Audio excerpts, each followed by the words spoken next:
Thank you. Hello, everyone. So it's always nice to start with Greg to get kind of the big picture of what it might mean for a plant development, from a plant development standpoint, therefore on a fruit composition standpoint, and eventually on a wine composition standpoint. In order to do that, wherever we go, we try to streamline the way we slice the season of plant development into periods. So to start simple, essentially the plant undergoes three transitional stages. The first is dormancy, where it looks like nothing is happening. Then the second stage is the stage of vegetative development, from bud break until the maximum transpiring leaf area of the plant is set up. And then the last stage is maturation. During maturation, the fruit as an organ first becomes a sink, and second becomes less and less connected to the plant, so more and more connected to the atmospheric pressures. But to be a little bit more specific, we can actually slice these blue, green, and yellow periods into more stages. So dormancy ends with bud break. And then the vegetative development part can actually be subdivided into two periods. The first period is a period during which the plant takes up things. It puts chlorophyll everywhere, assimilates nutrients, and this period is characterized by the appearance of bloom, but at that stage, the bloom is actually the flowers are photosynthetically active, so it's just like another leafy organ. And really what, from a physiological standpoint, can be seen by the naked eyes is bloom and set, but not visible to the eye is the moment in which nitrogen concentration per leaf area reaches a peak and maybe declines, and the moment in time where the amount of water that's being used with respect to the climatic demand is reaching a peak and then stabilizes or gradually declines as soil moisture content becomes limiting. This is what we call the transitional phase between stage 2 and stage 3. So stage 3 starts with the end of transpiring leaf area increase and lasts until veraison. This period 3 is the period that bears a very strong footprint in the potential fruit composition, since that's when the maximum pool of flavonoids, the tannins, reaches its peak. And from there on, it's just a matter of rearrangement. So during period 3, the initial potential for flavonoids, tannins, polyphenols is set. So that's why stresses during period 3 have a major footprint at the end of the season on fruit composition and wine composition. Then we move on to stage 4. Stage 4 starts with the moment in time when sugar starts to be loaded into the fruit and lasts until sugars are no longer accumulated actively in the fruit. That doesn't mean you don't see any increase in Brix or in sugar concentration. You may still see Brix increasing after the end of period 4, but that will only be caused by berry dehydration, which is why we mark another transition going from stage 4, which ends with the end of sugar loading, and stage 5, during which two events happen. One that is not easy to distinguish with the eye. It's the moment in time where skin color concentration reaches a peak, and then, depending upon heat waves mainly, or berry skin temperature, that potential is either maintained up until harvest, which is the end of period 5, or degrades sometimes exponentially.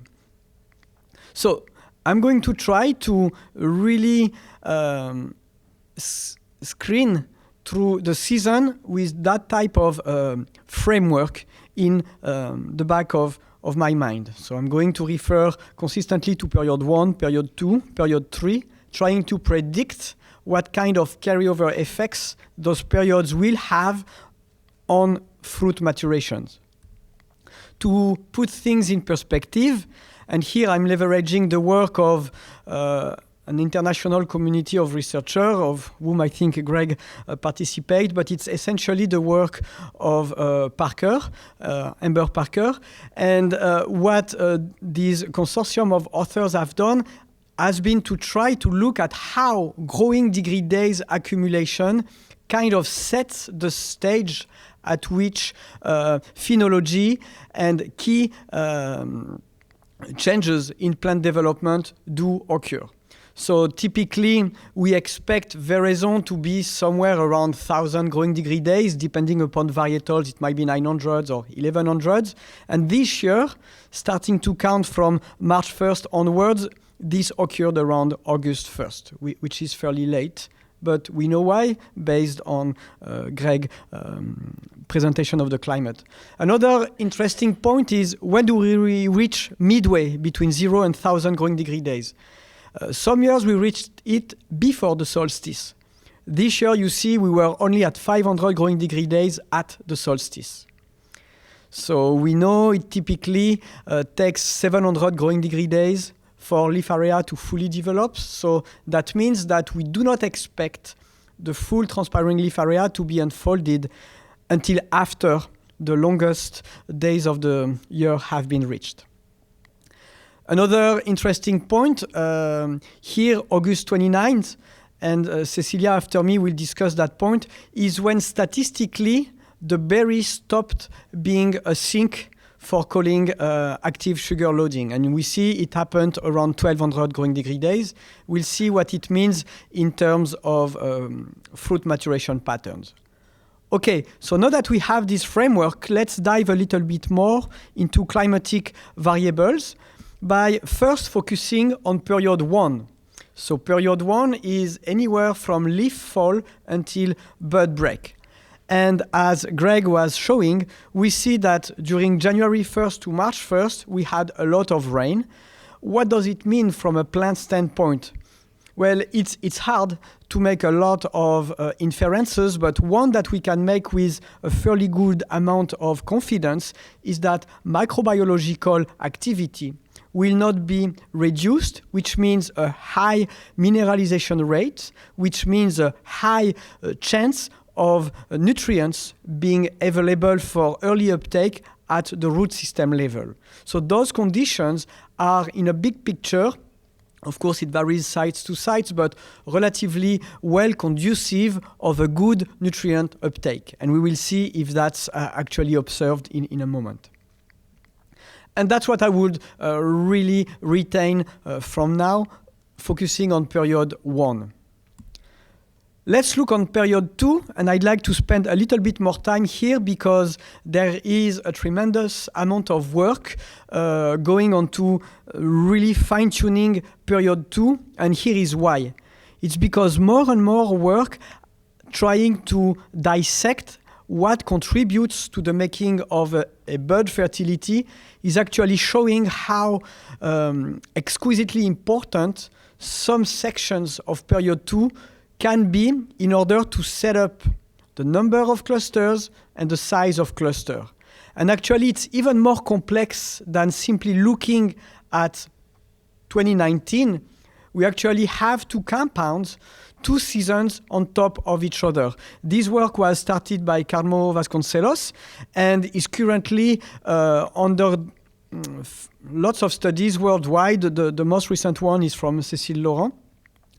And what does it say? Well, it says that in order to understand the yield in 2019, we need to look at the seasonal history of 2018 plus 2019. Why? Because you see that during season 1, what I referred to as period 2 and period 3, stretching from bud break up until veraison. So here I'm looking at this 2018 season.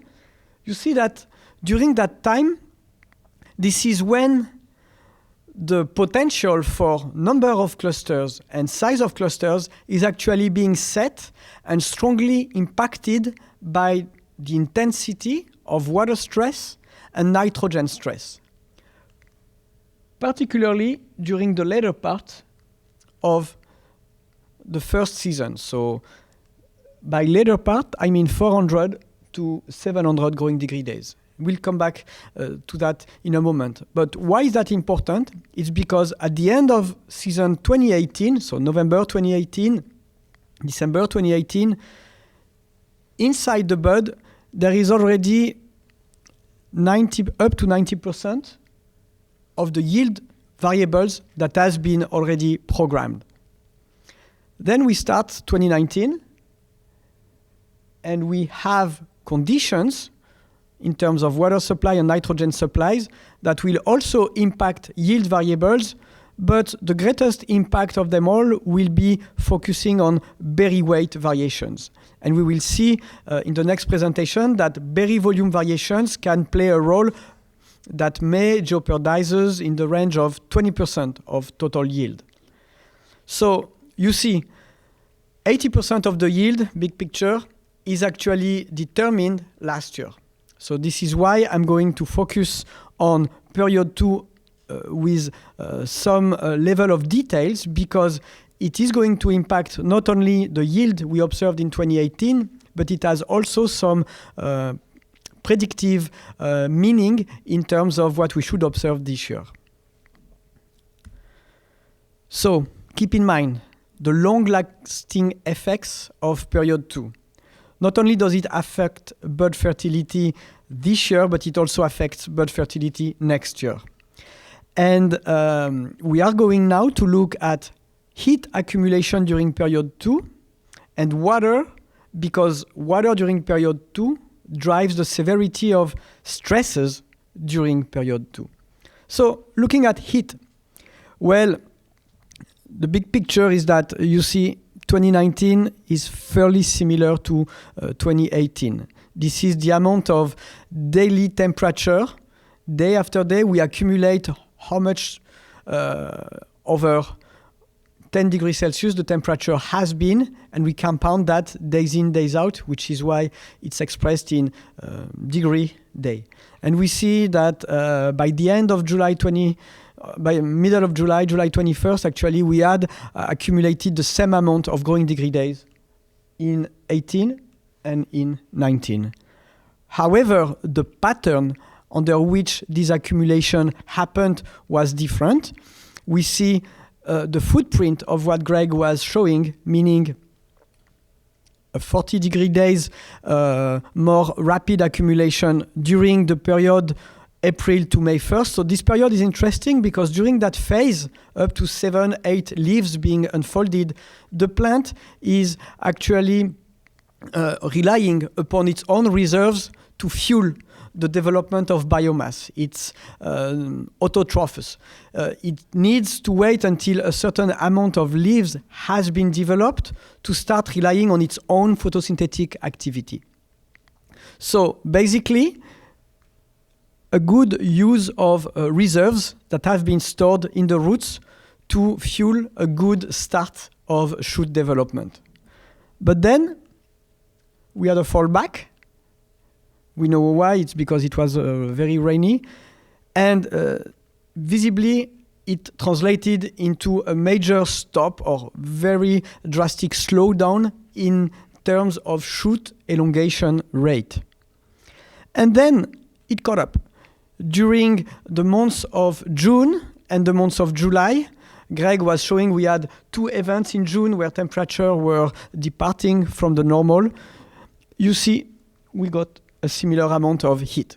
So that means that leaf area development was very good at first, then slow, then very good, which is what we can deduct from the pattern at which growing degree day accumulated.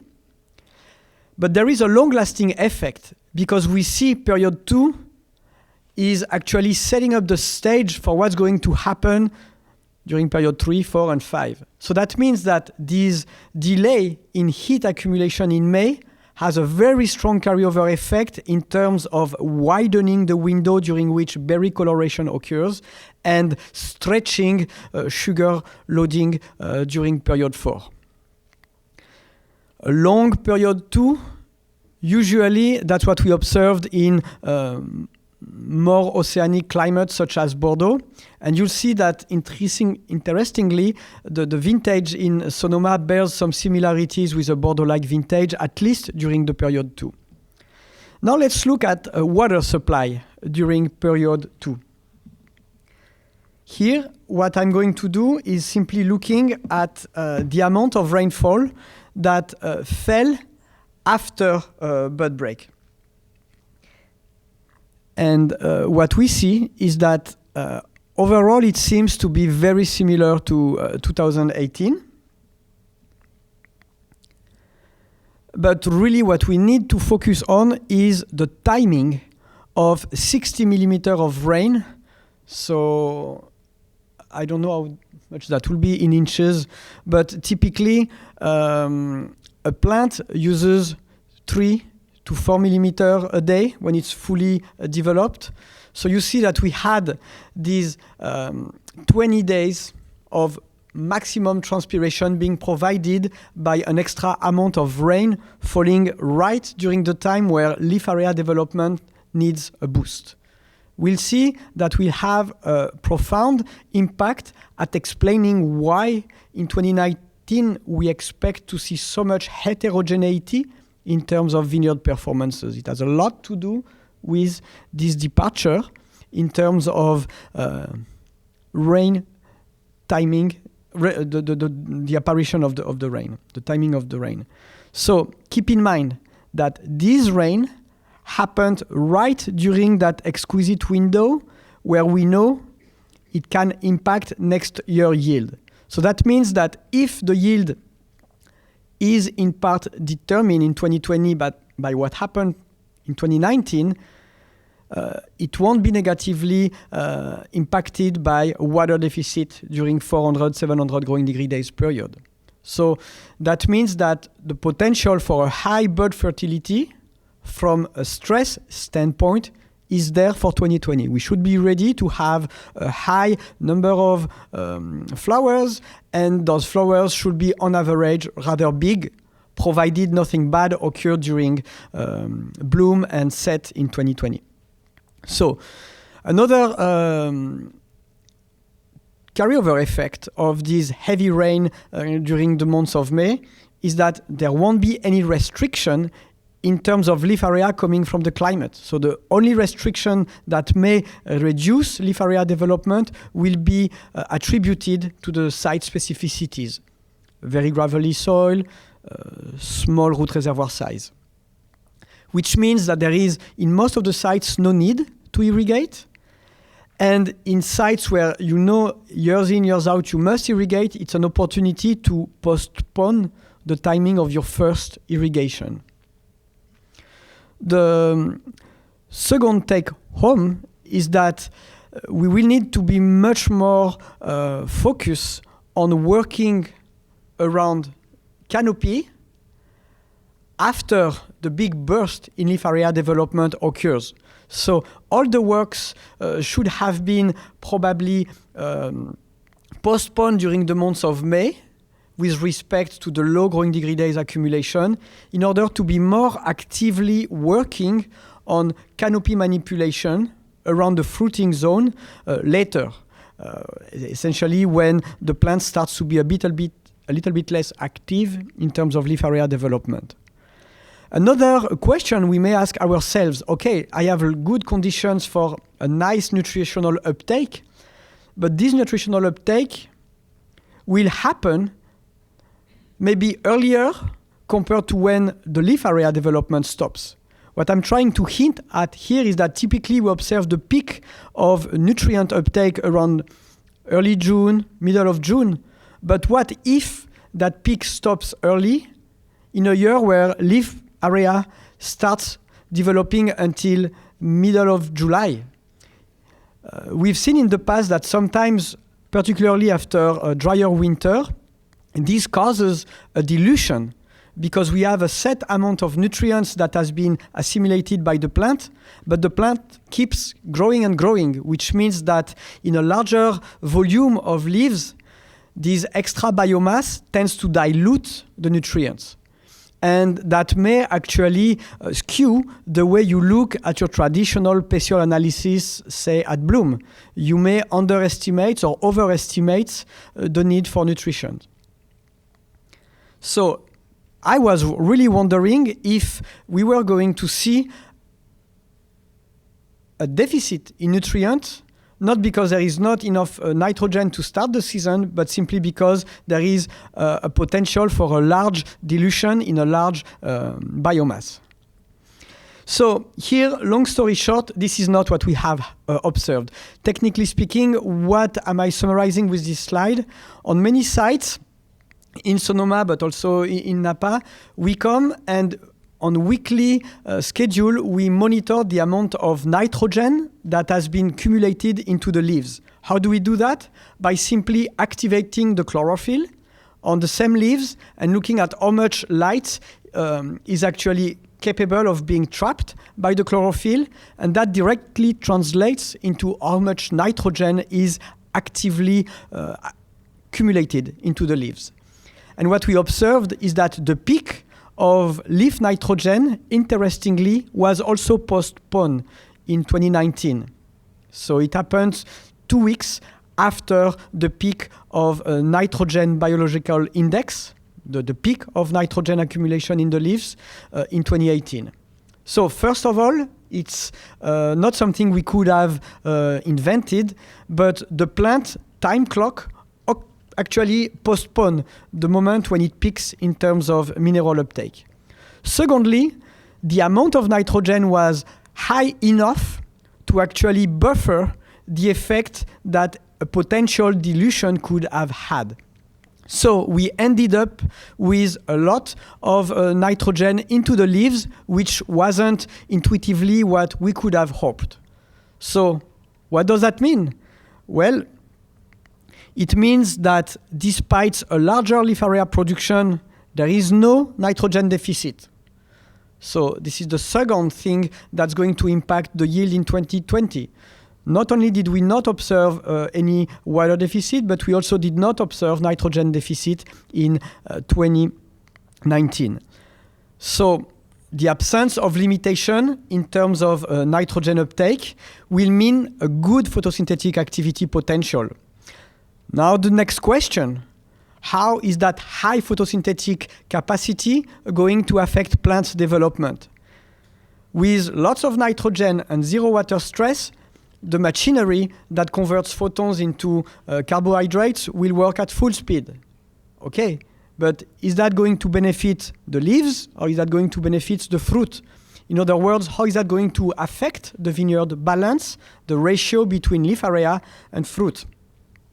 That's not something that we could have known a priori, and that's actually what we study during period 3.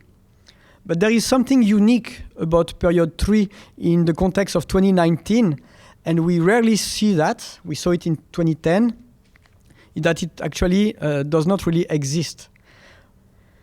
So how am I saying that? Well, technically speaking, when we look at the amount of water, the sap flow, inside the plant, and when we divide it by the climatic demand, we can come up with a ratio of transpiration versus climatic demand. And by looking at how the amount of vine water needs is being satisfied, we can really find when that peak of leaf area is found, is observed. Technically speaking, it refers to the basal crop coefficient. So if you look in the literature, that's what I'm talking. I'm trying to find the moment in time when plant water use requirement reaches its highest value. And interestingly, in 2019, it almost happened at the same time veraison happens, which means that period 3 is almost non-existent unless we speak about the weak vigor sites. So it's actually a general trend we observed everywhere in Northern California vineyards. not only the timing is postponed to the point period 3 does not really exist, but the amount of transpiring leaf area is actually the highest we had on record since 2015. So the questions I'm asking is, with a ratio of leaf over fruit twisted towards more leaf area, how relevant will it be to crop thin? Also, what it is going to mean in terms of sugar flowing to the berries and boosting secondary metabolites, flavonoids, biosynthesis, etc. So, in a nutshell, the take-home from this lack of period 3 is that crop thinning is probably going to be less impactful since the ratio is skewed towards more leaves. That means that reducing the amount of fruit may only increases the unbalance towards more vegetative energy being invested into wood production or biomass production at the cost of fruit. However, it means that in 2019, it's fundamental to optimize your canopy manipulations operations. Why? Simply because they are expected to be more impactful, because they are going to lower disease pressure in the fruit zone. They are going to favor an earlier exposure to sunlight from a fruit standpoint, and we know that it's going to boost the potential for flavonols and everything that's going to be precursors for tannins and colors. So now the question is, all right, how do we optimize the timing of our canopy manipulation in a year like 2019? Well, if it's done during period 2, remember during period 2, leaf area is actively developing. Well, it may have a negative impact, at least from a wallet standpoint, because if you do your canopy manipulation in May, when there is this tremendous potential to accumulate more heat and develop more leaves because there is a lot of water, you're probably going to have to do a second, maybe a third passes. And I know for a fact it has happened in many sites. Another thing, postponing the onset of water deficit by reducing the amount of transpiring leaf area might be a good thing if we don't have, if we have too much water, but might be a bad thing in sites where you risk to expose yourself to too severe of a water deficit. So think that work in period 2 will impact the amount of water that's going to be used up, hence depleting root reservoir, therefore hastening or postponing the timing of water deficit. However, in high vigor sites, sometimes canopy manipulation in the fruit zone is a must-do just in order to release mildew pressure. The good thing is that on sites that are a little bit weaker, you have an incentive to postpone as much as possible your canopy manipulation until after vine leaf area development slows down. The positive impact you should expect from timing your canopy manipulation at the start of period 3 or even after is actually twofold. The first effect by having an earlier rather than later canopy manipulation is that you're going to keep more water in the root reservoir for later.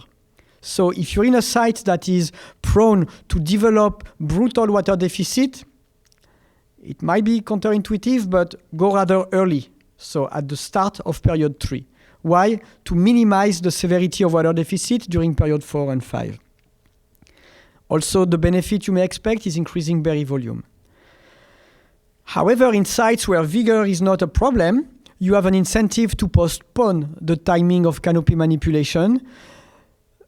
Why? Because by having more water using water earlier, you will hasten the severity of water stress during period 3, that is before veraison, with positive impact on polyphenols. And actually, if your production objectives are geared towards enhancement of the quality, you may want to have more stress during period 3. So with those considerations, you may have some more strategic input if you look at a similar year in 2020 in terms of when to time your canopy manipulations. What makes 2019 particularly challenging, and this is what we will be discussing during the second set of our presentations, is really this absence of period 3 due to the climatic conditions in period 2. So with Cecilia and the next speakers, we will actually look at what it means in terms of berry composition potential from an enological standpoint. Another thing that we should keep in mind is that this is going to create more heterogeneity between sites during period 4. Why? Simply because sites that have a history of being underperformers because they are too weak, they are too stressed, won't show those stress symptoms thanks to the heavy rainfall in May. The flip side of the corner is that high vigor sites will be even more vigorous, and that may actually be to the disadvantage of fruit compositions. So here I stop because we've been reviewing period 1, 2, and 3. It sets the stage for the next speakers. But before the breaking sessions, I'd like to invite our third speaker, JP, to present less of a scientific and more of a technical applications with his own company. So I will let him present himself. And with that, we will go into the break.